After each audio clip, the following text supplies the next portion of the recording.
आज कांग्रेस पक्ष के ओर से माननीय तहसीलदार पातूर इनको पातूर शहर के नागरिकों के जन्म दाखले मिळणे के लिए शासन निर्णयानुसार 6 महिने अगोदर सर्व नागरिकांनी त्यांच्याकडे अर्ज केलेला आहे।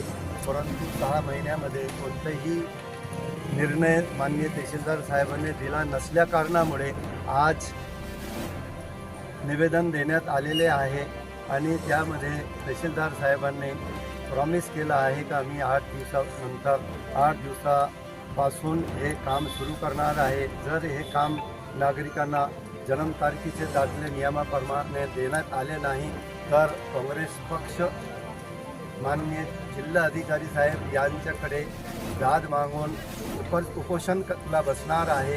याकरिता आजचं हे निवेदन देण्यात आलेलं आहे।